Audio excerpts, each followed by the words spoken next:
தற்போது காசிமேடு நிலவரங்களை நம்முடைய செய்தியாளர் பிரபு வழங்க நாம் கேட்கலாம். பிரபு, காசிமேடை பொறுத்த வரைக்கும் அங்கு காற்றுடைய வேகம் எந்த அளவுக்கு இருக்கு? மழை தொடர்ந்து பெஞ்சுக்கிட்டு இருக்கா? அங்கு செய்யப்பட்டிருக்கக்கூடிய முன்னெச்சரிக்கை நடவடிக்கைகள்லாம் என்னென்ன? நிச்சயமாக சாம், புயல் நெருங்கி வரக்கூடிய இந்த நேரத்தில் காற்றானது பலமாக வீசி வருகிறது. குறிப்பாக காசிமேடு கடற்கரையிலே பலத்த காற்றானது வீசி வருகிறது. இங்கு இருக்கக்கூடிய விசைப்படகுகள் கயிறு கட்டுகின்ற போதும் ஒன்றோடு ஒன்று மோதி சேதமடையக்கூடிய நிலையில இருக்கிறது. இந்த அபாயகரமான நிலையில் கூட ஏதோ சுற்றுலா தலத்திற்கு வருவதாக நினைத்து சில இளைஞர்கள் தங்களுடைய வாகனத்தில் இந்த பகுதியில் சுற்றித் திரிவதையும் பார்க்க முடிகிறது.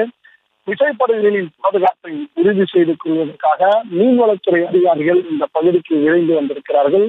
ஒலிபெருக்கி வாயிலாக அவர்கள் மீனவர்கள் தங்களுடைய விசைப்படகுகளை எவ்வாறு பாதுகாத்துக் கொள்ள வேண்டும் என்ற அறிவிப்பையும் வெளியிட்டிருக்கிறார்கள். அதாவது பெஞ்சல் புயலானது இன்னைக்கு 3 மணி நேரமாக இருக்கக்கூடிய நிலையில தொடர்ந்து பலத்த காற்றானது வீசி வருகிறது. இந்த பகுதியில மழையானது தற்போது நின்றிருக்கிற நிலையில் கூட கடற்கரை பகுதி என்பதால் தொடர்ந்து பலத்த காற்று சூறாவளி காற்றானது வீசி வருகிறது.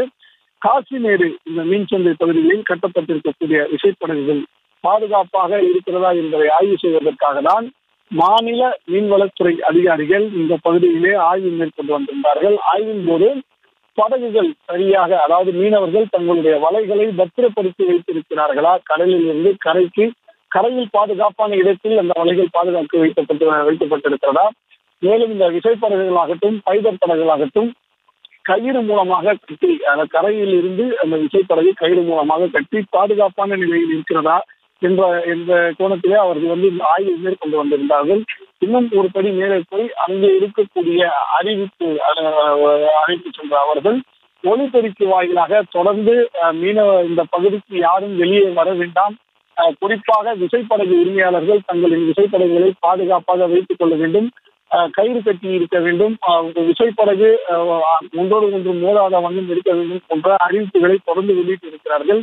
இந்த நிலையில்தான் இந்த பகுதியில இருசக்கர வாகனத்தில் இருக்கிற, அதாவது தண்ணீர் அடிக்கின்ற அலையிலே அந்த மீன் சந்தை பகுதியில் இருக்கக்கூடிய பாலத்தின் மீது தண்ணி கடல் நீர் விழக்கூடிய இந்த சூழலில் இளைஞர்கள் இரவிலும் கூட இந்த பகுதிக்கு தங்களுடைய இருசக்கர வாகனத்தை நிறுத்தி இப்போதும் கூட அங்கு சுற்றித் திரியக்கூடிய நிலையைதான் பார்க்க முடிகிறது. காசிமேடு வார்ப்பு பகுதியிலே போலீசார் குவிக்கப்பட்டு அங்கு உள்ளே யாரும் செல்ல வேண்டாம் என அறிவுறுத்தப்பட்டு எச்சரித்து அனுப்பப்படுவதால் இந்த இடத்தில் போலீசார் இல்லாத நிலையில இங்கு குவிய தொடங்கியிருக்கிறார்கள். இதை பார்த்த மீன்வளத்துறை அதிகாரிகள் ஒலிபெருக்கியின் வாயிலாகவே அவர்களை எச்சரித்து அனுப்பினார்கள்.